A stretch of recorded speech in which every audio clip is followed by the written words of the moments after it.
The 31 Planes of Existence, as transcribed from Bhante Suvanno's cassette recordings by Jinavayusa, published by Inward Path, Penang, Malaysia, printed for free distribution. Dedication. This book is dedicated to all devotees of the Venerable Akara Suvanno Mahathera. May they enjoy the highest of blessings. Asavana Kabalanam, Panditanam Kasavana, Puja Kapujaniyanam, Etam Mangala Mutamam. Not to associate with fools, to associate with the wise, and to honor those who are worthy of honor. This is the highest blessing. Acknowledgement. Grateful acknowledgement is extended to all those who have helped, each in his or her special way, to make this Dhamma book available. Special thanks to KLA, Poai Hoon, and Vivian Chong for their remarks, proofreading, and various contributions to the English language edition. And most of all, a very special thank you to the Venerable Bhante Akara Suvanno Mahathera in allowing us to bring his Dhamma messages to all Dhamma seekers. Sadhu, sadhu, sadhu. The most common type of habitual consciousness is neither of active love nor active hatred, but desire, taha. It is desire and attachment that bind the individual to the wheel of samsara. They provide the motives of all activities. Hatred and love themselves arise from the root cause of desire, love towards the object of attraction, hatred when the desire is thwarted. Most kama, therefore, is of a mixed type, and its effects alternate in the experiences of the future life in the Kamaloka. The world wherein we now find ourselves is in the Kamaloka, as it is one of the spheres dominated by desire and sensual attachment. The highest doctrine of the Buddha teaches the basic truth of anatta, which means that even in the earthly life continuity of the individual, there is no persistent or unchanging entity. All things are in a condition of flux, a causal continuum of successive thought moments and material conformations arising and passing away in obedience to the law of dependent origination. That which is developed by mental discipline and spiritual purification is not a personality, but a tendency. An infant carries the latent tendencies of the past existence and the seeds of the future life before it. But the child of 5 is not the same personality as the subsequent boy of 15 or man of 50. Body, mind, and all the elements will have changed many times between these stages of the individual's life. When we allude to them as the same person, we are only using a necessary convention. There is no identity linking the child of 5, the boy of 15, and the man of 50. There is only a causal continuity. Because the child existed, the man exists, and his personality is the aggregate of his thoughts, words, actions, and experiences during the intervening period. It is the function of memory alone which gives this causal continuum an appearance of being an identical personality continuous in time. When age, or any organic alteration of the physical brain, causes the faculties to decay, further changes of character or personality arises, this time caused solely through change in the material structure of the body. This is further explained in the Buddhist doctrine of anicca, impermanence of all phenomena. We are in a better position to understand what actually takes place at death and rebirth. The being that is reborn bears the same relationship, a causal one, to the being of the previous life as the boy of 15 does to the child of 5, or the man of 50 to the boy of 15. It is the same person, only in the sense that the one carries on the cause-effect current of the other. To use a familiar illustration, if we knew a boy of 15 and then lost sight of him until he reached the age of 50, we should find scarcely anything by which to recognize him. Unless he bore some unusual physical characteristic of a kind to endure all his life, even his own mother would not be able to identify him. A section of the Buddhist scriptures, the Theravāda, describes the state of those reborn in the Dugati spheres and how they can be helped by the living. The word peta may be roughly translated as ghost, though it is related to the Sanskrit pitri, meaning ancestor.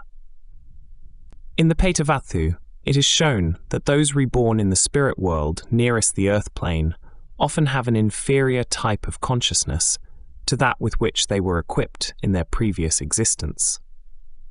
Far from having access to wider realms of knowledge, they remanifest with a limited consciousness and intellect, with imperfect memory of the past life, and inhabiting a vague, indeterminate half-world. At the same time, because of their strong attraction to the sphere they have left, their contacts with it are relatively easier and more frequent than those of beings in the higher lokas. In a sense, they exist side by side with the living. The step between their place and ours is only small, and one easily taken by the psychically sensitive. It is from these beings that the trivial messages and meaningless phenomena emanate. They have not the same personality they had on Earth, but retain only the accumulated characteristics most predominant in that personality. This condition prevails until that particular karma resultant is exhausted, when they are reborn once again in the ceaseless round of samsara, from which final escape is only possible through the realization of nibbana. On the human manusa level of the kama loka, there is pain and pleasure, good and evil, hatred and love. It is the sphere of opposites from which we, as free agents, have to make our own choices for the fulfillment of our evolution. All the lokas must be regarded as planes of consciousness, which are attainable in the physical body. In effect, while still on Earth, we can raise ourselves to the plane of our choice, and will inevitably remanifest there when the term of earthly existence is ended. But any law, to be a true universal principle, must operate both ways. We cannot logically expect the cosmic law to work only in our favor. If it did, there would be no point in man's freedom of choice in moral issues. Where it is open to man to go upward, forward, it must be open to him to descend in the scale of spiritual evolution also. Greed, hatred, sensuality, and inertia all have their appropriate spheres of manifestation and their corresponding corporeal forms. When these types of consciousness arise more frequently than their spiritual opposites of generosity, love, purity, and energy, they create the form of the next birth. It is at death that the Jekyll and Hyde metamorphosis takes outward effect, not by any process of transmigration or passing of a soul from one body to another, but in accordance with the subtle and universal law of causality that rules the cosmos. The lower planes of the spirit world are peopled by creatures imperfect in form and subhuman in the intellect, the direct result of misuse of their faculties during earthly life. Spirits such as these linger about the places with which they were associated in life, drawn thither by the strong force of attachment, and they are able to make use of psychically defenseless persons to make their contact with the world for which they crave.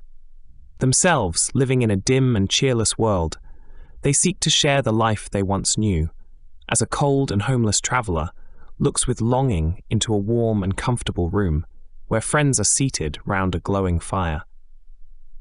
Impermanence is the inherent nature of all conditions, and neither suffering nor heavenly happiness last forever. In time, the karma that produces them runs its course, and another phase of existence is entered. So the state of these unhappy beings is only temporary. Far from having greater knowledge and power than human beings, they have less, and the teaching of Buddhism is that they should be regarded with compassion. They can be helped by the loving thoughts of the living, and good deeds done in their names can, if they take advantage of the opportunity offered, by rejoicing in these deeds, alleviate their unhappiness. The method of doing this, by psychic dedication, is also fully dealt with in the Pali commentaries and is regularly practiced in all Buddhist countries. Francis Story, The Light of the Dhamma, Volume 1. Francis Story, an eminent student of Buddhism, and the description of the 31 planes by the Venerable Akara Suvanno Mahathera should serve to answer some questions regarding the relationship of birth and death in the Buddha's cosmology. In the Chinese tradition of reckoning age, the Venerable Akara Suvanno Mahathera will be 82 in this year of 2001. From the age of 12, he has been practicing the Buddha's teachings. progressing gradually and painstakingly until today, where he finds himself immersed totally in the nitty-gritty of teaching the Dhamma to one and sundry, as and when the demand falls on him. These constant and sometimes urgent demands on his time.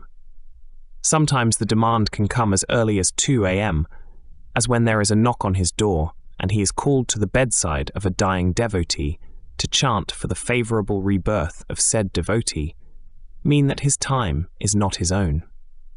Such has been the case with Bhante for the better part of his life as a practicing monk. It has always been, devotees come first, no matter that he has no time to practice for his own salvation. It is rare indeed that a call from a devotee is ignored. Even the whimpering of a stray dog has his ear, or the mewing of a hungry cat has his immediate attention. He has been known to stop halfway in a Dhamma talk to inquire why a certain puppy is whimpering piteously in fear. Please do not ill-treat the poor little puppy, for he has a wretched birth. Someone tried to drown the poor thing. Please treat it with compassion. A dying fish in an artificial lily pond brings immediate action on his part to return all the fishes to the river and do away with the pond, all by himself. The plight of a fellow monk in Yangon, struck down with a stroke, takes him immediately to that city to arrange for hospitalization, up-to-date medical care, and nursing. Further, on arriving home, organizing medical funds for repatriation for the expenses of the sick monk. Many, too, are the Theravāda meditation centers in Malaysia and Myanmar that have benefited from his advice and financial assistance when such centers were in the beginning stages of organization. Needless to say that this list of beneficiaries is long. In the period of his monkhood, a period of 21 years, the Venerable Bhante has given his time for the welfare of those who came to seek help and advice in the many facets of life experiences, from happiness to sadness, simple problems to problems of a more serious nature. Amongst his many memorabilia throughout the years of his monkhood that he will leave to posterity are cassette tapes of his Dhamma talks in the Hokkien dialect. On these tapes are recorded various topics of Dhamma as expounded by the Buddha in his 45 years of ministry. Sabbe sankhara anicati, all compounded things are impermanent. As such, and at such times when we are unable to hear the original Bhante Suvanno in the flesh speaking to us in his inimitable way, there will be available a new series of Dhamma books and cassettes in English, Hokkien, and Mandarin dedicated to his life's work on the path. Beginning with number 1 in this new series of Dhamma talks will be the 31 Planes of Existence, and following will be such titles as The 16 Dreams of King Pasenadi, The Story of King Vesantara, etc. These Dhamma talks in Hokkien, currently on audio tapes, will be transcribed into English, edited and translated to Mandarin, and eventually recorded onto CDs. This series will have a serial number for easy identification. Since 1990, when he was 70 years of age, Bhante Suvanno had hinted that he would soon retire into seclusion. The conditions had never been appropriate enough for the event to happen. However, as time passes by, he fully realizes the urgency of concentrating on the true reason for his renunciation. Mere acts of reverence cannot be deemed to honor, esteem, venerate, and worship the Tathagata rightly. Only the bhikkhu, lay disciple who practices fully according to the teachings, who is endowed with correctness in the practice of the teachings, and who lives with righteousness and truth, can be deemed to honor, esteem, venerate, revere, and worship the Tathagata in the highest degree.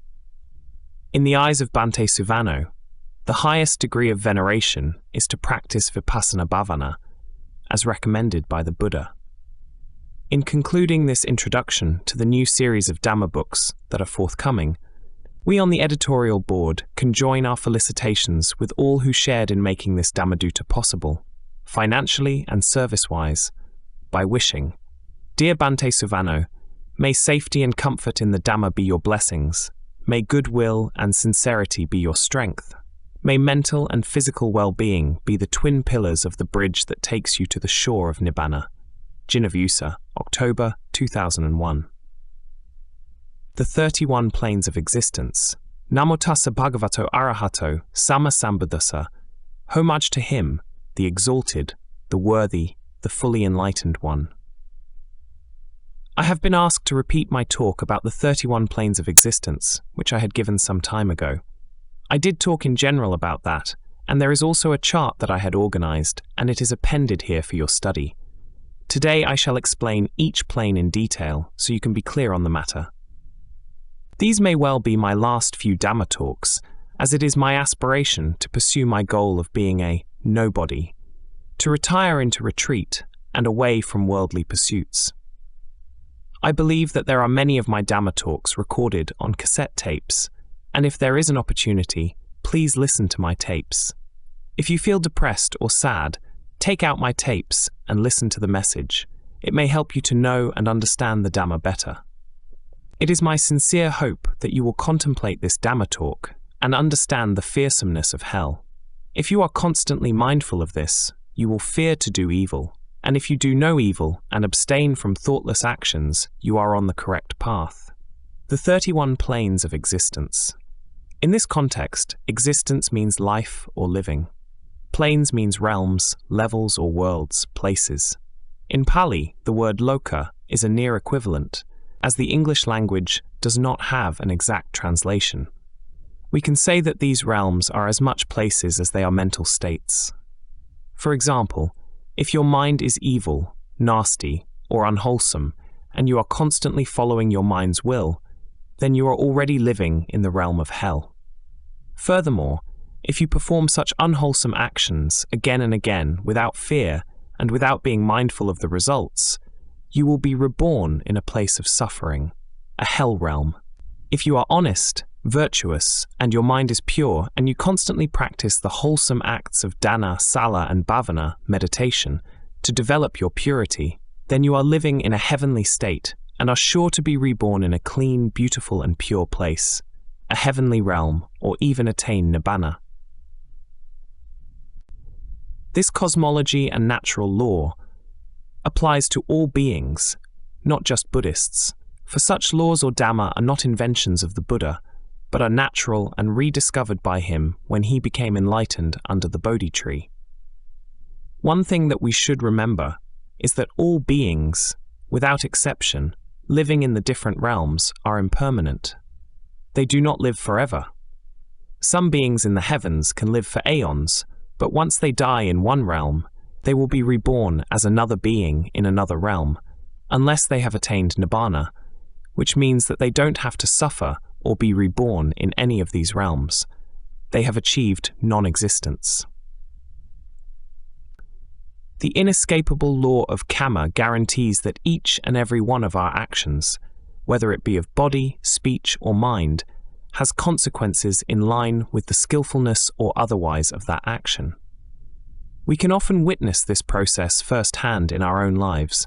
The effects may not be immediately apparent. But the Buddha also taught that our actions have effects that extend far beyond our tree, and unconsciously clinging to and craving for a better existence, rushing helter-skelter, as if blindfolded to join a speeding bullet train taking us to a destination we know not where. Compare this to a flock of chickens on the farm, happily scrounging for food, oblivious of the fact that at any time one or any of its number will be picked up and slaughtered. The suttas described 31 distinct planes or realms of existence into which beings can be reborn during their long wandering through samsara. These range from the extraordinarily dark, grim and painful hell realms all the way up to the most sublime, refined and exquisitely blissful heavenly realms. Existence in every realm is impermanent. In the cosmology taught by the Buddha, there is no eternal heaven or hell. Beings are born into a particular realm according to both their past karma and their karma at the moment of death. When the kamic force that propelled them to that realm is finally exhausted, they pass away, taking rebirth once again elsewhere according to their karma.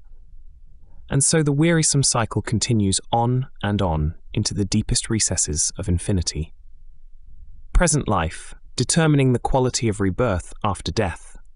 Act in wholesome skillful ways and you are destined for a favorable rebirth. Act in unwholesome, unskillful ways, and an unpleasant rebirth awaits. In our ignorance, we stumble for aeons through samsara, propelled from one birth to the next by the quality of our choices and our actions, not knowing where we shall end up next, and unconsciously clinging to and craving for a better existence, rushing helter-skelter, as if blindfolded to join a speeding bullet train taking us to a destination we know not where. Compare this to a flock of chickens on the farm, happily scrounging for food, oblivious of the fact that at any time, one or any of its number will be picked up and slaughtered. The suttas described 31 distinct planes or realms of existence into which beings can be reborn during their long wandering through samsara. These range from the extraordinarily dark, grim and painful hell realms all the way up to the most sublime, refined, and exquisitely blissful heavenly realms. Existence in every realm is impermanent. In the cosmology taught by the Buddha, there is no eternal heaven or hell. Beings are born into a particular realm according to both their past karma and their karma at the moment of death.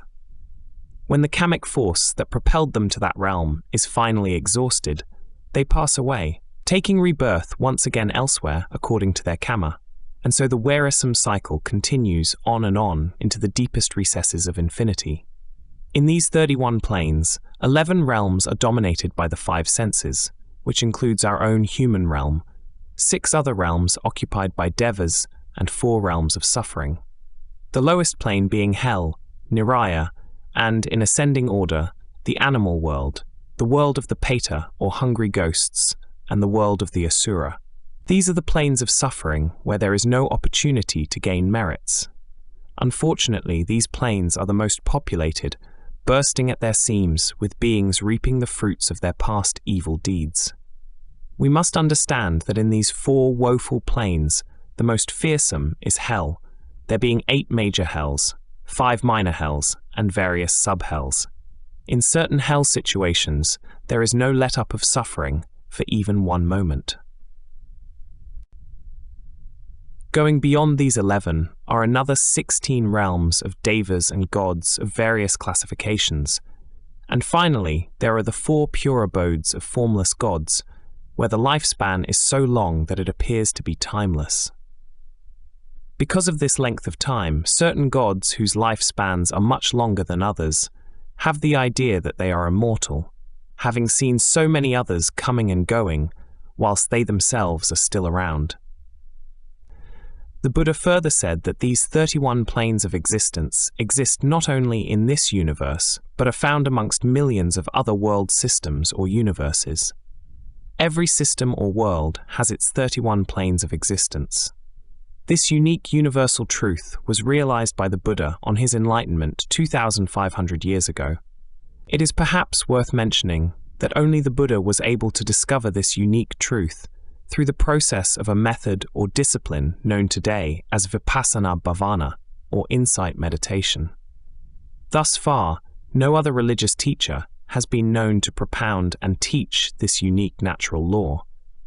The Buddha further exhorted that to strive for the attainment of enlightenment should be the ultimate goal of his students and disciples. Many of his disciples were able to achieve enlightenment during his ministry, and one of the few notable ones, called Anuruddha, was able to confirm what the Buddha saw. So how many world systems are there in all? The early Buddhist texts, Nikaya, sometimes talk in terms of the 1,000-fold world system, the twice-thousand-fold world system, and the thrice-thousand-fold world system. According to Buddhaghosa, there are 1,000 Valand world systems. 2,500 years ago, the Buddha and his enlightened disciples had witnessed what today science has just begun to discover, that there are other world systems, each with its life forms as are found in this vast universe. Human beings who are ignorant of the Dhamma neither find the necessity to develop wholesome or good actions or deeds, nor do they fear to do bad deeds. The Buddha was very clear. If beings do not do good deeds, they will not accumulate merits. in which case, in their next rebirth, they are sure to be reborn into the world of hungry ghosts, animals, or wandering spirits. If one disregards good deeds and only performs bad deeds, it is similar to one planting a tree with its root reaching right to the bottom of hell. 1. This view is supported in the book Atlas of the Universe by Patrick Moore, published by Cambridge University Press in the UK in 1998. Life in the Universe, pp. 206, in which is stated, there are 100,000 million stars in our galaxy, many of which are very like the Sun. We can see 1,000 million galaxies, and it does not seem reasonable to believe that in all this host, our Sun alone is attended by a system of planets. Beings who advocate against good and wholesome deeds are very unwise. Why? In a person who does not perform good deeds, the kamic energy he creates is unwholesome, and at every rebirth he will find himself in one of the 4 woeful planes. It has been said by the wise that whatever seeds one sows, the fruits thereof shall one reap. The Buddha has said that beings who had performed good deeds in previous existences would find rebirth in one of the 27 planes, including the human plane. These 27 planes are known to be Sugati, that is, in a happy world. The 4 woeful planes are known as Dugati. These 4 woeful planes are really sorrowful, as there will be no joy or laughter, only suffering. Only human beings who regularly practice mental development, and those in the habit of doing good deeds, will gain merits to be reborn in one of the 27 happy planes. Unfortunately, human beings make up the minority number here. Even in these Sugati planes, some humans are laughing and some are crying. Some have plenty to eat and some go starving. Why do all these inequalities come about? All these are the results of karma. In the final analysis, good things that happen to one, wealth, having enough to eat and wear, happiness and peace, are due to the sowing of good seeds on fertile ground, thus accumulating merits. One cannot be reborn into any existence as one desires, but will fall into any one of the 31 planes of existence according to one's past karma. The Manuals of Buddhism by Ledi Sayadaw. Ledi Sayadaw further states that dispersion of life after death is worse than death itself. For the 4 realms of misery down to the great Avatsi, hell stand wide open to a Puthujana, a worldling who is ignorant of the Dhamma, who departs from the abode of men, like space without any obstruction. As soon as the term of life expires, he may fall into any of the Naraya, or realms of misery. Whether far or near on passing away, there is no intervening period of time. He may be reborn as an animal, as a pater, a wretched shade, or as an asura, or titan, in the wink of an eye. The same holds true if he dies in the upper 6 realms of the Devas. However, if he dies from the higher levels of Rupaloka and Arupaloka, there is no direct fall into the 4 realms of misery, but there is a halt of one existence either in the abode of men or in one of the 6 realms of the Devas, where from conditioned by his karma and his unskillful actions in the human abode, he may yet fall into one of the 4 realms of misery. In our experience in this existence, we know that some people are reborn into wealthy families, and some into poor families. Some grow up in golden cradles, and some sleep on gunny sacks on the floor. Some are tall or short, beautiful or ugly.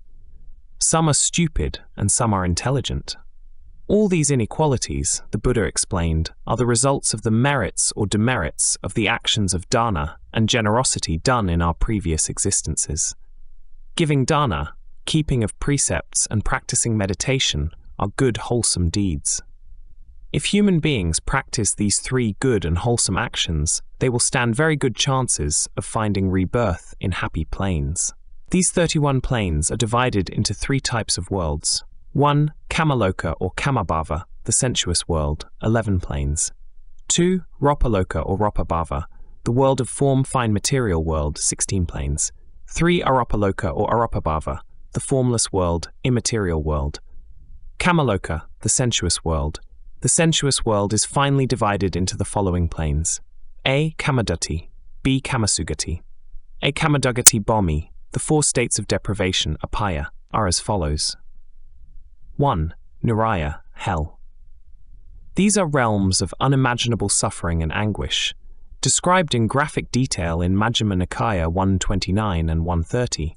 They should not be confused with the eternal hell proposed by other religions, since one's time here is, as it is in every realm, temporary. Unwholesome actions, murdering one's parents or an arahant, injuring the Buddha, or creating a schism in the Sangha, being quarrelsome and annoying to others, are the ways to enter this region. Human beings usually consider hell as being at the very bottom in the plains, and often think that hell is inside a volcano, or under the ground or the ocean, but it doesn't have to be in any one place. Besides, there are about 1 billion solar systems, so why does hell have to be under the ground on Earth? It could be anywhere, and the heavens could be anywhere too, not just up in the clouds. We should try to visualize these realms more as states of being, not just places or up and down. Niraya, the lowest level in the hell region, is a place of unimaginable torment. Totally devoid of happiness, sukha, only suffering, dukkha, is to be found here. In this life, if one does very harmful things, like killing, patricide or matricide, one will condition the mind to be negative and unwholesome. When passing away in this state of mind, one will surely find rebirth in this realm of great torment, joining other negative-minded beings to suffer for a very long time. One must realize that one is not being punished by anyone. It's a natural process of cause and effect. Just as similar grains of sand gather to form a beach and birds of a feather flock together, so do evil beings naturally attract and end up with other evil beings. The same natural law applies to all realms. 2. Tirakana yoni, animals. This realm includes all the non-human forms of life that are visible to us under ordinary circumstances. Animals, insects, fish, birds, worms, etc. Behaving like an animal will get one to this plane. The animal world is also not a pleasant place, but often we think that it is. We look at birds flying in the sky and we say, "Ah, so beautiful. They are free and can go anywhere they want to." Flying is not as easy as it looks. Imagine putting on a set of wings and trying to take off. Could you keep your arms outstretched for even 5 or 10 minutes? Birds do it for hours, sometimes days. Besides, why are they flying around up there anyway? They're not doing it for fun, they're working. They're searching for food or something to build their nests with, looking after their kids, and looking out for danger. Birds and animals are always afraid that someone or something is going to get them, so they live with fear and worry. Animals' lives are not so great. They have no choice but to search for food, fight, and kill to stay alive. They must mark and guard their territory, and then become hostile to intruders. We think that some animals are lucky, like house pets, but are they really happy? Maybe they would prefer to be out in the wild or catching their own food. We don't know. I know that they are dependent upon us, and when we go away, they fret and worry. I once met a man who said that he wanted to be reborn as a lion, king of the jungle. I said that lions have to kill for their food and fight the other lions to continue to be the king. It's not an easy life. Also, animals don't have many options in life. They are bound and restricted by their environments, intelligence, and instincts. Number 3. Peta Loka, hungry ghosts. The next realm is that of the Peta, often referred to as hungry ghosts. They wander hopelessly about in this realm, searching in vain for fulfillment. It is said that hungry ghosts have big, fat stomachs and tiny little mouths. They are never satisfied, always hungry, and can never get enough to eat. So, if people are very greedy and don't practice dana, sharing, giving, then they might become one of these beings. Sometimes people have pity for the Peta because they can't do good deeds for themselves, so they try to help them by doing good deeds and sharing merits with them, particularly if they think that their departed relative may have been reborn as one.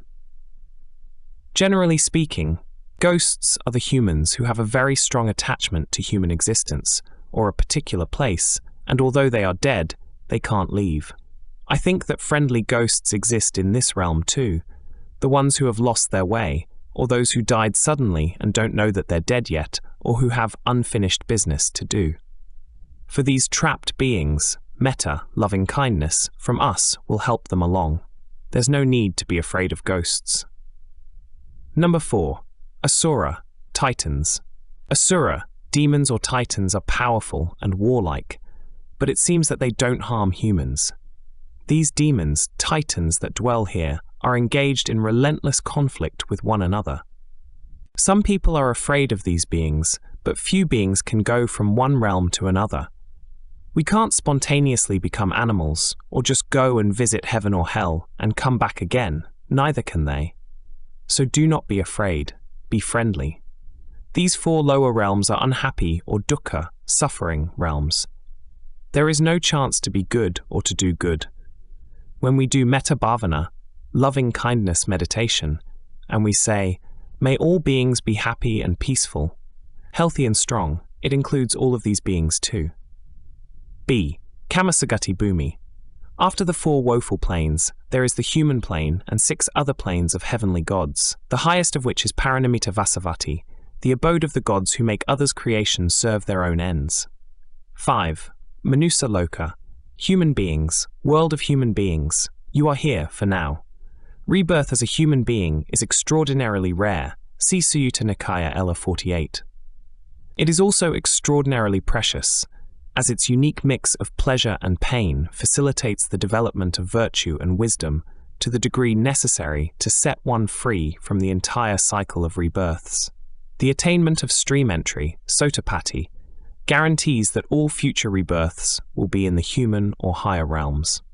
The human world has not only a mixture of dukkha and sukha, but also upekkha, which means balance, neutrality, or equanimity. Humans are found in many varied and extreme life situations. Some are born in poor villages or countries, without proper food, clean water, clothes, money, adequate sanitation, etc. To these unfortunate people, it's hell on earth, all dukkha. I assume that all of us here are average. We have good families, well fed and clothed, with children going to good schools. We're not rich, not poor, and our lives have the normal ups and downs. Some are reborn as princes or princesses and have the best of everything, very little dukkha and lots of sukha. They live heavenly lives in this world. Only in this human realm is there pleasant and unpleasant, happy and unhappy, good and bad, and everything in between. Therefore, beings can only really understand the true nature of existence in the human realm. We can realize the imbalance of existence and endeavor to restore the balance, particularly in our own minds.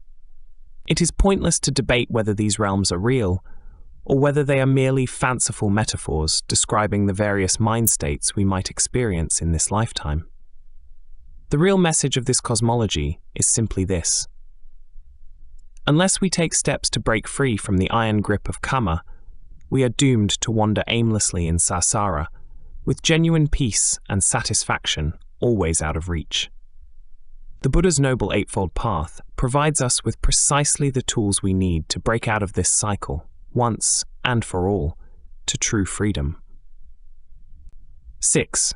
Katamaharajika Heaven. Devas of the 4 great kings, home of the Gandhabas, the celestial musicians, and the yakas, tree spirits of varying degrees of ethical purity. 7. Tavatusa Heaven.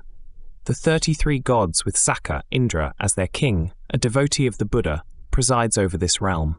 Many devas dwelling here live in mansions in the air. 8. Yama Heaven, Yama Devas. These devas live in the air, free of all difficulties. 9. Tusita Heaven, world of contented devas, a realm of pure delight and gaiety. Bodhisattvas abide here prior to their final human birth. 10. Nimanarati Heaven, world of devas delighting in creation. These devas delight in the sense objects of their own creation. 11. Paranimita Vasavati Heaven, world of devas wielding power over the creation of others. These devas enjoy sense pleasures created by others for them. Mara, the personification of delusion and desire, lives here. There are 6 deva realms included in this group. In other religions, when they talk about heaven, only one, they are talking about this deva loka. Here there is very little dukkha. It's mostly very pleasant. The beings here are not born as babies. They are already adults, and they remain the same age until they die. There may be beautiful golden mansions with gardens and angels playing lovely music. There are documented cases where people have physically or clinically died, left their bodies, the rebirth process has already begun, and seen these heavens, but meanwhile recover and have to come back to their bodies again. This is called a near-death experience. It's not strange, it's natural. A person might end up in these realms by following his religion correctly. Buddhists who practice dana, shala, morality, and bhavana, meditation, particularly metta bhavana, loving kindness, may be reborn in these devalokas. The luxuries and sensual pleasures enjoyed by the devas and devas in the 6 devalokas are far superior to any human pleasures one can dream of. There are beautiful gardens and parks where devas and devas stroll about in an almost timeless period. Their dwellings are mansions nestling gently among verdant green foliage and beautiful, pleasant lakes where crystal-clear waters give them a sense of peace and calmness. The jeweled mansions where devas reside are created by their own good karma. All devas look as if they are 20 years old, and devas 16. They never age, they remain youthful and beautiful all their lives. They consume only celestial food, so their bodies produce no excreta. Devas and devas have different kusala karma, and so some are better looking than others. Naturally, their mansions too are of different grades, according to their kusala karma. All these divine abodes are full of sensual pleasures and are fully enjoyed by the celestial beings, so much so that they do not find the necessity to meditate or to keep their precepts. Thus, there is no possibility of doing good or practicing the Dhamma or meditation in these devalokas. Passing away on exhausting their kusala karma and not having accumulated further merits in these devalokas, they are sure to descend into one of the 4 woeful planes. To be reborn into the devalokas or celestial planes is not a great comfort, as we see clearly that there are many dangers and hindrances towards spiritual progress. To the unwary, these are likened to booby traps. Rupaloka, form realms, the fine material world. The following are the different planes of devas. 12. Parisaja Brahma, retinue, servants of Mahabrahma. 13. Purohita Brahma, ministers, advisors of Mahabrahma. Beings in these planes enjoy varying degrees of jhanic bliss. 14. Mahabrahma, great Brahmas. 2 of this realm's more famous inhabitants are the great Brahma, a deity whose delusion leads him to regard himself as the all-powerful, all-seeing, supposedly creator of the universe, see Digha Nikaya 11, and Brahma Sahampati, who begs the Buddha to teach Dhamma to the world. 15. Paratabhadeva, devas of limited radiance. 16. Apamabhadeva, devas of unbounded radiance. 17. Abhasara devas of streaming radiance. 18. Puritasubhadeva, devas of limited glory. 19. Apamasubhadeva, devas of unbounded glory.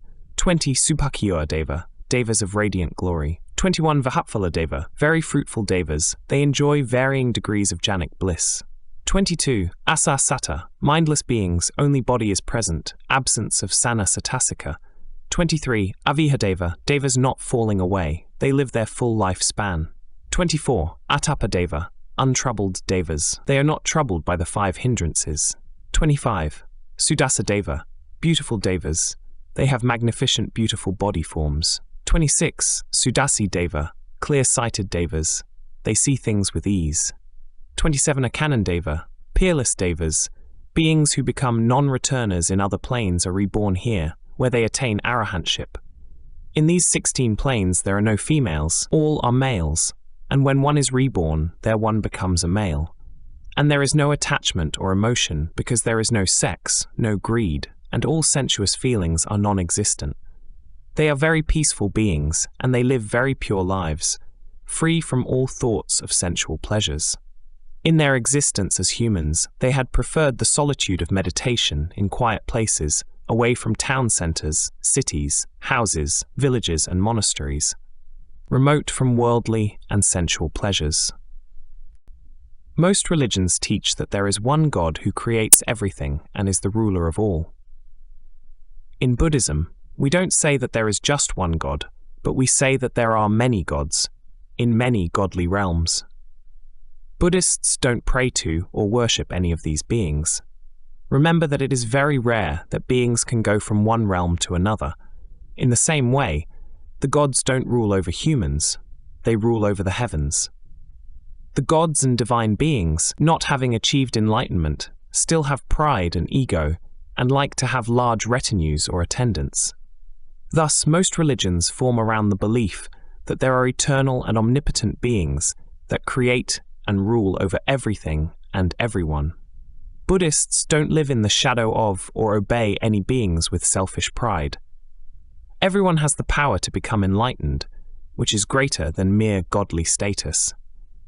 The beings in the heavenly realms have very fine material bodies. They can go anywhere. They just think where they want to be, and they are already there, as in the imagination or in a dream. These realms are accessible to those who have reached at least some level of attainment in their meditation, and who have thereby managed to eradicate hatred and ill will to some extent, though not all. They are said to possess extremely refined bodies of pure light. The only way to reach this plane is through the practice of meditation. There is no need for illumination in this plane, as all beings here are beautiful and radiant in different degrees, and their faces shine brilliantly, lighting up the surrounding area. This plane is called the Ropa world where Brahmas live. Aropa Loka, formless realm, the immaterial world. The highest in these realms, the pure abodes, 28 to 31, are accessible only to those who have attained to non-returning, the stage of arahantship. It consists of 4 realms that are the abodes of those who pass away while meditating in the formless jhanas. This is the purest of the 31 planes of existence. 28. Akasana Akayatanagadeva, sphere of infinite space. 29. Va-ayatanapagadeva, sphere of infinite consciousness. 30. Akayatanapagadeva, sphere of nothingness. 31. Nevasa Anasayatanapagadeva, sphere of neither perception nor non-perception. The inhabitants of these realms are possessed entirely of mind. Having no physical body, they are unable to hear Dhamma teachings. Arupa means no bodily form at all. Having no material body and possessing mind only, beings in these realms do not feel physical dukkha. Life here is very pleasant and extremely long. One may be reborn in such a realm by practicing strong and deep absorption concentration meditation techniques. These states are very pure, and having become adept at entering into these states, one may, upon death, choose to die in this state and be reborn in such a realm. However, this is not to say that one should aspire to be born in this realm, as the primary objective of meditation taught by the Buddha is to attain nibbana, and that can only be through vipassana bhavana, meditation, the Buddha said. The fine material world and the immaterial world together constitute the heavens, saga. All this information is not really important if you want to attain enlightenment. It's just an interesting subject that many people like to philosophize over. But the Buddha's teaching is not merely a philosophy. It is a practice, a blueprint for blissful living. As we have just mentioned, vipassana bhavana is the only way to enlightenment and to achieve the goal of the Buddha's teaching. For this to happen, we need to practice diligently. In the rounds of samsara that beings go through, regardless of the plane they live and die in, the process of being reborn, getting old, sick, dying and being reborn again, had been tediously timeless. All beings undergo these processes many times in as many great kappas. What is a kappa? The Buddha explained that a kappa is likened to an enormous piece of rock that is 7 miles long, 7 miles wide, and 7 miles deep in dimension. A deva, once in 100 years, taking a piece of very fine cloth, rubs it till it is no more. This is the length of time of one kappa. We could have been reborn many times in this great kappa. Manual of Abhidhamma, CH 5 and Note V1. In their ignorance and delusion, beings go through their unending cycles of rebirths repeatedly without contemplating the sufferings they have experienced in samsara. In their delusion, they believe that they are having great enjoyment in their lives, and thus at each rebirth they crave to be reborn again and again, even though some of their rebirths are in the planes of animals, hungry ghosts, or sometimes as gods in the heavenly realms. In our repeated cycles of rebirth, many Buddhas have passed through, and we have sometimes met with the Buddha and sometimes not. The Buddha has said very clearly that there are as many Buddhas in the many great kappas as there are pebbles along the 2,000 miles of the banks of the river Ganges. So lengthy a time and with so many opportunities, yet the greater number of humans have not awakened to the realities of the horrors of rebirths.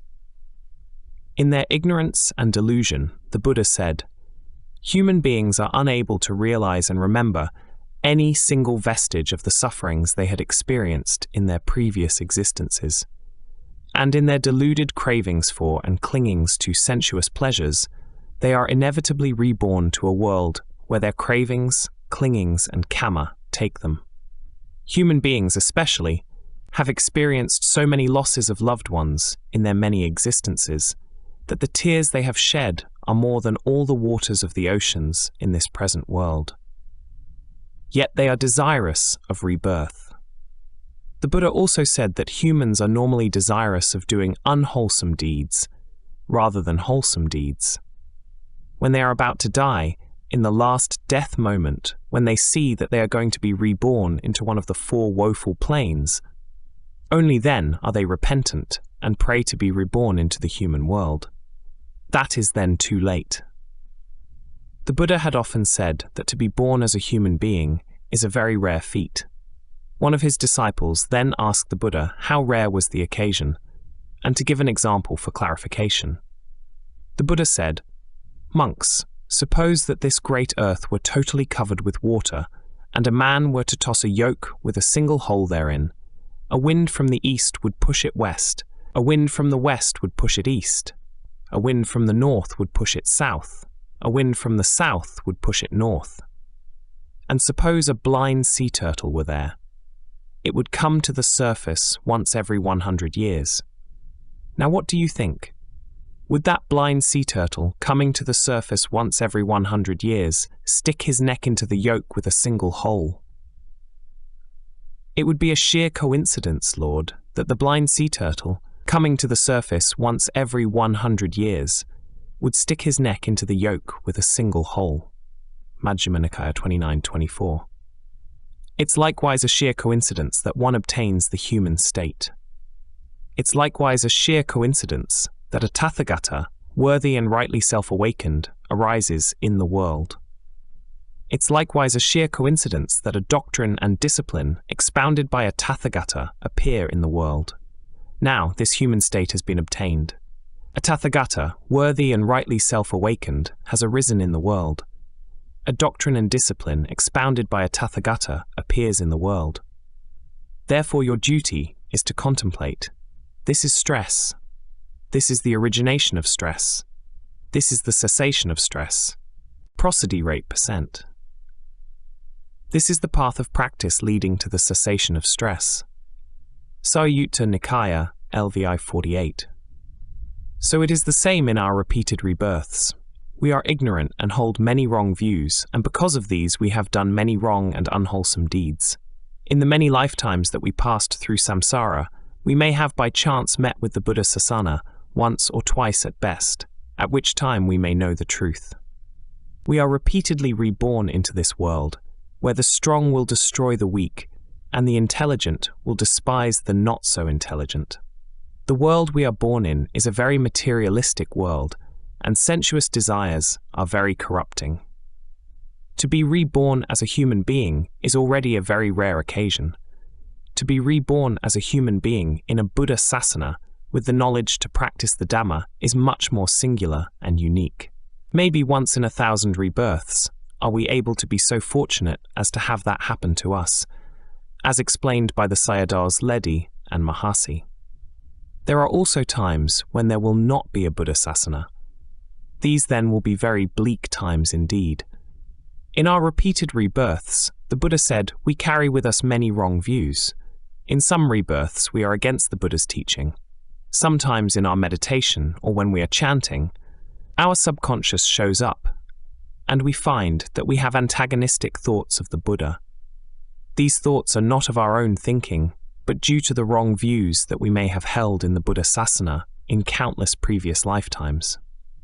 We sometimes find some young persons, and even matured persons, with very unruly and destructive behavior, even with the things they profess to love.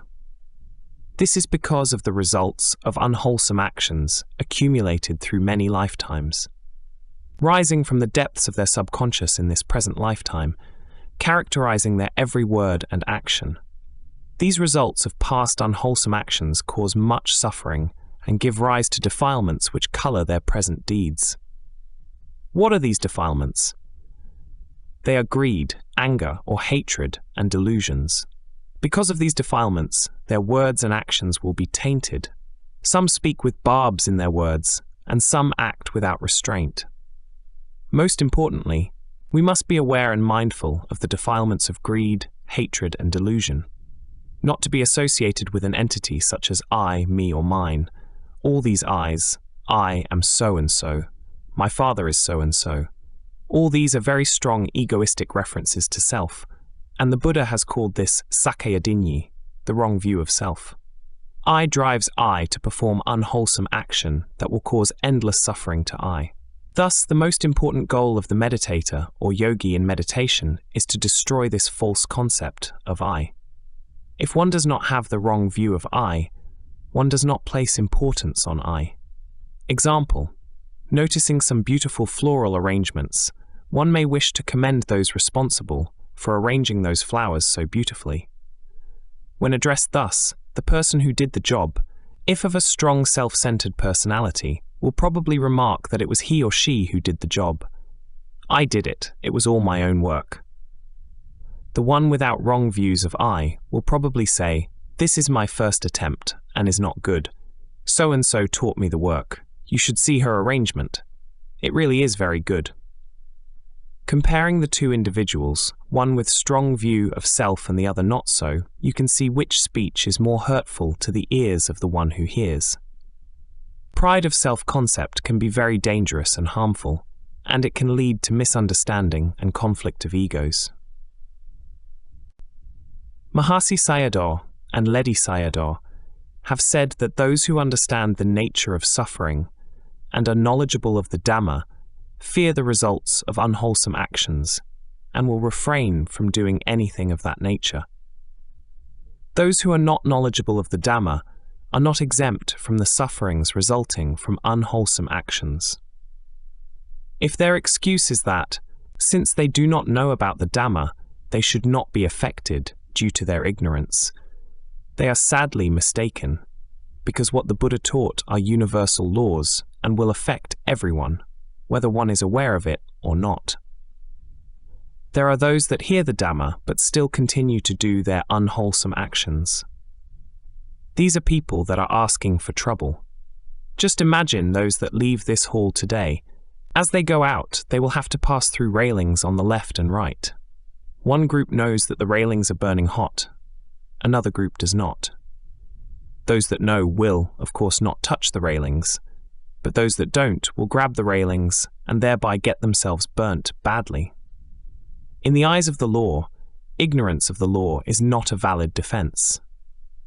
Pleading guilty will, of course, draw a lighter sentence. If we are ignorant in this existence, we must not go on being ignorant in our next existence. We should work towards gaining knowledge in this present existence. Once we have found the truth in this existence, we shall have continuity of knowledge of the truth in our future existences. We have mentioned that the Buddha has said that it is a rare feat to be born in the time of a Buddha Sasana. We are very lucky indeed to be born in this Buddha Sasana, where we are exposed to his teachings. But unfortunately, very few will be able to discern the truth of the Dhamma. Even so, those few that listen and practice the Dhamma will find a better rebirth for themselves and we shall be very happy for them. Those who are ignorant will not make any attempt to know and practice the Dhamma. It is very unfortunate, as they do not even know how to keep the 5 precepts. It is also pitiful that some are only able to keep the precepts once at the beginning of the year, and do nothing wholesome the rest of the time. They expect good results will be theirs because of this once-in-the-year precept keeping. These poor people are cheating themselves. These people are not serious in wanting to do good and to purify their minds. Those who are serious will prepare themselves days ahead of the actual day they are taking precepts. It does not mean that one keeps the precepts on certain days and not on other days. No, one must keep the precepts every day with mindfulness. Keeping the 5 precepts well daily will, the Buddha has said, enable one to be reborn in a happy plane. The way to a better rebirth and happy plane of existence is by observing the precepts, doing good deeds, performing dana, and practicing vipassana bhavana. Do not view wrongly that the performance of dana is a very simple action. It is possible to do dana only if one has the opportunity and the means. It is not by chance that we are able to hear this Dhamma and be together with all our Dhamma friends today, but by the accumulated merits of wholesome actions done presently or in our past existences. One's meeting with a knowledgeable or good Dhamma friend is also due to accumulated merits of good practices, such as dana and meditation. If one has not performed such wholesome deeds, one will not be able to have merits to warrant such good, fortunate meetings. Some people wanting to, and even being invited to hear the Dhamma, might not be able to do so due to not having performed wholesome deeds, dana or meditation, to warrant the good results. They have missed the boat due to ignorance and not having performed wholesome deeds. It is of utmost importance to observe the precepts, practice meditation, perform dana and other good deeds of a selfless nature, without any expectations of material gains. The results of such deeds of different kinds will result in different benefits. Even when we have attained to the top of the happy planes, there is no guarantee that we are safe from future sufferings. Depending on our merits, we can still have defilements which, if we are not mindful of them, will lead us to the lower planes of existence. We have to be constantly mindful to guard the entrance to the 6 sense doors in order to be aware of our actions. When we hear the Dhamma and practice meditation, we will be mindful of the sensuous desires arising from our 6 sense doors. Once we are mindful, we will know the evil of the concept of I. We will be able to meditate and see rising and falling with clarity. From then on, deep insight will be attained, and hopefully we may reach the first stage of arahatship, known as sotapanna. We must renounce the wrong view of self and become selfless. However, there is no certainty that anyone will be reborn into the happy planes.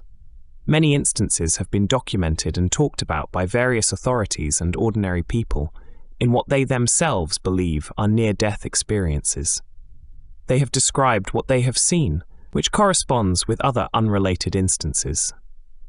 Description of guardians of the hell realms and the tremendous heat there are so similar, and experienced in different spans of time and places, as to exclude any form of collusion. Many people do not want to hear the realities of the realms of hell because they are fearful of the uncertainties of hell. Is it real or is it superstition? They are full of anxieties and doubts.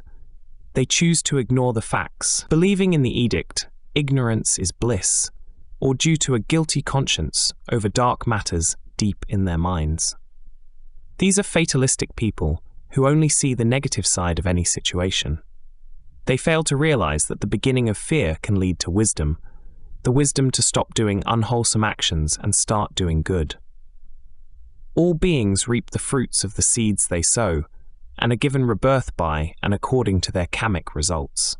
No deity of any sort controls the birth and death of any beings. It is only their kamic energies that condition the rebirth of beings. The good or bad karma will determine the happy or suffering planes that they will find rebirth in. Make haste to do good. Check your mind for evil. If one is not energetically doing good, one's mind will subconsciously be thinking of evil thoughts. The mind has a tendency to gravitate towards unwholesome thoughts, and if one were to let it alone, it would start looking for dirt. Refrain from evil deeds. Should one be contemplating unwholesome thoughts, now is the time to stop.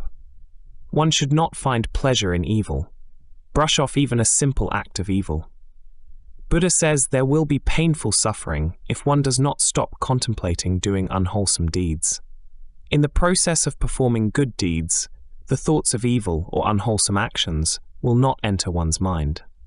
When the merits of one's good deeds ripen, one will enjoy great happiness. A lot of people do not want to believe that there is hell. They want to believe that hell is only a concept. If a person commits any crime, he will be arrested by the authorities and be punished. And that is all there is to it.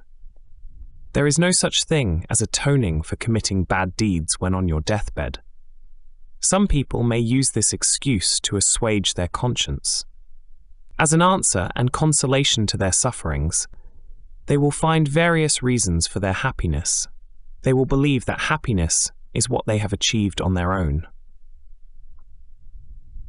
With their achievement and money, they believe they can have what they desire. This happens in any age and time. One such instance is given in the following paragraph. In the time of the Buddha, there were 4 very wealthy men. They were so rich they did not know what to do with their money. So they decided to use their wealth in the pursuit of sensuous pleasures with women. They would look for beautiful women, marry them, and, having become tired of them, would pay them off and get rid of them. If they were not able to marry them, these 4 men would kidnap and rape them and then pay them off. They were able to get away with these atrocities because of the circle of sycophantic cronies their wealth attracted, who were able to keep them out of trouble if caught by the authorities. Thus they used their wealth to buy themselves out of trouble in their present lifetime. But how would they possibly fare reaping the results of these unwholesome deeds in their future existences? In the 4 woeful planes of existence too, beings have the 5 senses. They see, hear, smell, taste, and touch. However, their faculties can only be conscious of suffering. Their existence in the lower planes has suffering as the sole objective. There is no occasion for happiness, sense of pleasure, recreation, or performance of any deeds that cause happiness. Beings here are also unable to choose to do good. Hence, they do not have any opportunities to accumulate merits. Their consciousness is only for suffering. They cannot choose to do 1 iota of good. They can only suffer, so much suffering that the Buddha said, "It is hard to find a simile for the suffering in hell." Even so, the Buddha gave the following simile. Suppose bhikkhus, men caught a robber culprit, and presented him to the king. And the king said, "Go and strike the man in the morning with 100 spears." And they struck him in the morning with 100 spears. Finding him still alive in the afternoon, the king ordered that he be struck again with 100 spears, and again in the evening. What do you think, bhikkhus? Would that man experience pain and grief because of being struck with 300 spears? The bhikkhus replied in the affirmative. So too, bhikkhus, the pain and grief that the man would experience because of being struck with the 300 spears does not count beside the suffering of hell. It is not even a fraction. There is no comparison. The Buddha further elaborated on just a fraction of the fruits of evil deeds. Now the wardens of hell torture him with the 5-fold transfixing. They drive a red-hot iron stake through one hand. They drive a red-hot iron stake through the other hand. They drive a red-hot iron stake through one foot. They drive a red-hot iron stake through the other foot. They drive a red-hot iron stake through his belly. There, he feels painful, racking, piercing feelings. Yet he does not die so long as that evil action has not exhausted its result. Next, the wardens of hell throw him down and pare him with axes. There he feels painful, racking, piercing feelings. Yet he does not die so long as that evil action has not exhausted its result. Next, the wardens of hell set him with his feet up and his head down and pair him with adzes. There he feels painful, racking, piercing feelings. Yet he does not die so long as that evil action has not exhausted its result. Next, the wardens of hell harness him to a chariot and drive him back and forth across burning ground, blazing and glowing. There he feels painful, racking, piercing feelings. Yet he does not die so long as that evil action has not exhausted its result. Next, the wardens of hell make him climb up and down a great mound of burning coals, blazing and glowing. There he also feels painful, racking and piercing feelings. Yet he does not die so long as that evil action has not exhausted its result. Next, the wardens of hell take him feet up and head down and plunge him into a red-hot metal cauldron, burning, blazing and glowing. He is cooked there in a swirl of froth. And as he is being cooked there in a swirl of froth, he is swept now up, now down, now across. There he feels painful, racking, piercing feelings. Yet he does not die so long as that evil action has not exhausted its result. Next, the wardens of hell throw him into the great hell. Now as to that great hell, because it has 4 corners and is built with 4 doors, one set in each side, walled up with iron and all around, and shut in with an iron roof. Its floor as well is made of iron, and heated till it glows with fire.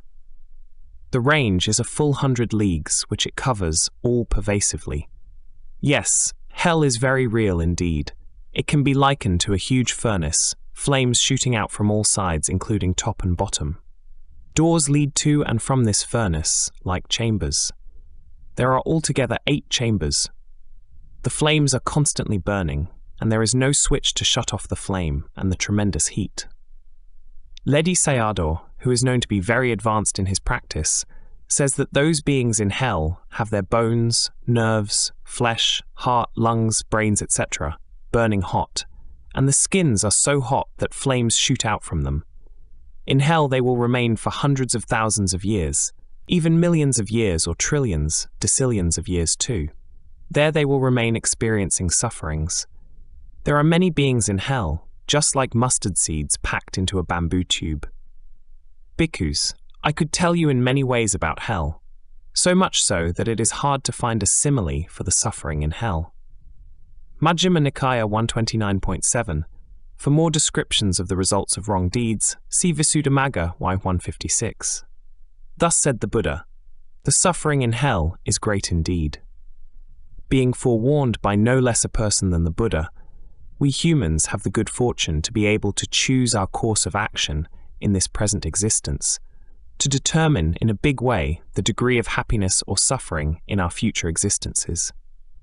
Ledi Sayadaw has explained all this very clearly. He further said that, among the beings in this world, all have a myriad of evil karma in them. We have in us, to a greater or lesser extent, conditioned by actions of previous existences, residues or accumulated defilements of anger, greed, and delusion, and we may not understand the true Dhamma, as we may not have been in contact with a Buddha sasana. During our long stay in the hell regions, we have been conditioned by many unwholesome characteristics, which stay with us in our rebirth in the human existence. Some babies, when they are born, are badly behaved. They cry for anything. They throw tantrums very often, and even to the extent of throwing away their milk bottles. They need supervision constantly, and they need attention all the time. Some are really well behaved and obedient. Why the difference? Those that are unruly have been reborn after a lengthy period in hell. After being in hell and in constant sufferings, they have been conditioned accordingly. Human lifespan is between 70 to 100 years, compared to the lifespan of the different levels of hell that some beings are freed from. Due to their good karma ripening, they are now reborn in the human plane. The most important consideration is that we must not succumb to evil actions or deeds, otherwise we will find ourselves in the hell regions. Once we are in hell, all the unwholesome actions will create the right conditions and opportunities for bad karma to arise. So evil karma after evil karma will arise. In certain cases, having passed away, one goes to hell. Having then passed away while in hell, one may be reborn again and again in hell, or other woeful states for many existences. All our actions and deeds, though unseen by anybody or any agencies, will never escape the effects of karma. Karma will take us to the many existences that are our just deserts. It has no distinctions or preferences. Our deeds and actions are known by karma, and in due season will reward us with what is due. Even kings, emperors, gods, devas, beggars and humans and all beings are answerable to their karma. By the same token, if in our lifetime we have performed wholesome deeds, karma will be responsible to see that good things come to us. Karma will see to it that at the appropriate time just rewards will come to us, in the present life or in lives to come. The right conditions must prevail to reap what we have sown. Ledi Sayadaw has said that all the unwholesome deeds done by human beings are mostly due to delusions we harbor, and these delusions can only be eradicated by meditation. When we meditate, we will realize the non-existence of I, me, you, or mine.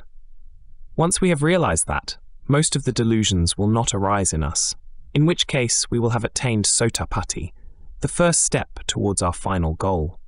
Once we pass away in this stage, we will not be reborn into any woeful states, and we will assuredly be reborn as a human, not an ordinary human, but an intelligent human. Samsara is a Pali word which means the cycle of existences. It is based on life, death, and rebirth, and the chain of cause and effect. Because we die with desire, aversion, and confusion, we can't let go of life. This tenacity propels us into a new existence according to the quality of our minds at the time of death. This death moment determines the nature of the next existence, and so we may be reborn into a pleasant or unpleasant existence. We are reborn with a pre-existing disposition or inclination, which explains why we all have individual characters right from birth. The Buddha fully understood the natural way that beings constantly perpetuate their own sufferings from life to life. He taught that if we could completely purify the minds of selfish attachment, we would be self-liberated and experience the peace and freedom of nibbana, enlightenment, the cessation of suffering, and the end of rebirth, the end of samsara. For to be reborn again and again is to experience untold suffering and misery. For the Buddha asked, "Which is greater, the tears that were shed from existence to existence while wandering this samsara, crying and weeping from being joined with what is displeasing, being separated from what is pleasing, or the waters in the four great oceans?" The Buddha gave the answer that the tears shed were truly greater. Long have you repeatedly experienced the death of a mother.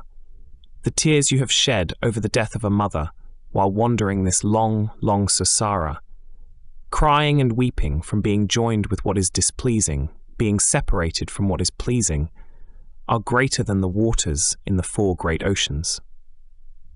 Long have you repeatedly experienced the death of a father, the death of a brother, the death of a sister, the death of a son, the death of a daughter, loss with regard to relatives, loss with regard to wealth, loss with regard to disease. The tears you have shed over loss with regard to disease while wandering this long, long time, crying and weeping from being joined with what is displeasing, being separated from what is pleasing, are greater than the waters in the four great oceans. Why is that? From an inconstruable beginning comes birth. A beginning point is not evident, though beings hindered by ignorance and fettered by craving are being reborn repeatedly.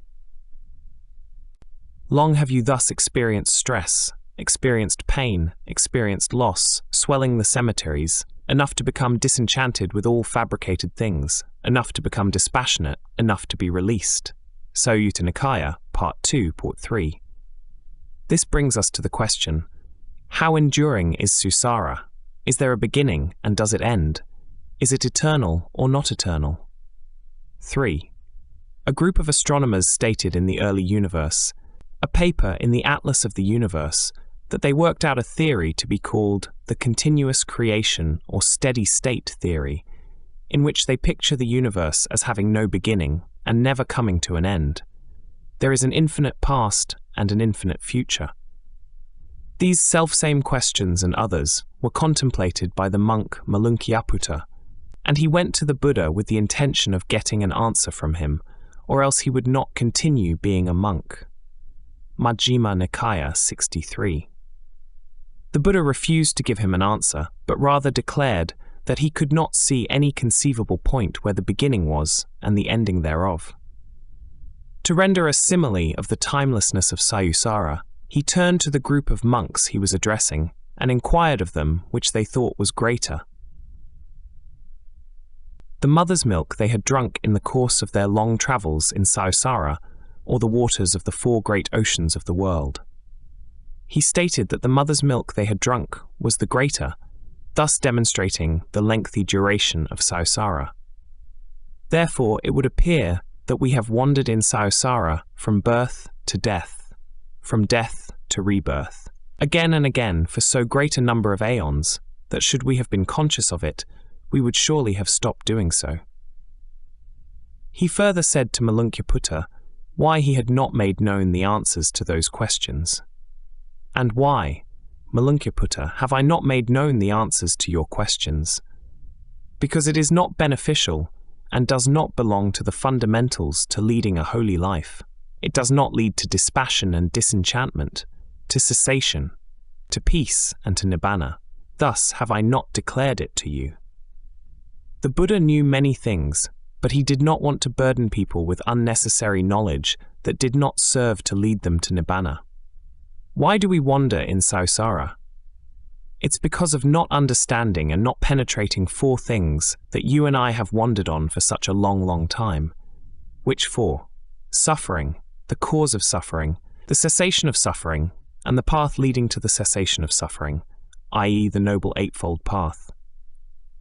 But when noble virtue is understood and penetrated, when noble concentration, noble discernment, noble release is understood and penetrated, then craving for becoming is destroyed. The guide to becoming, craving and attachment, is ended. There is now no further becoming. Therefore, the ending of Sayusara is the attainment of the state of nibbana, cessation of all suffering.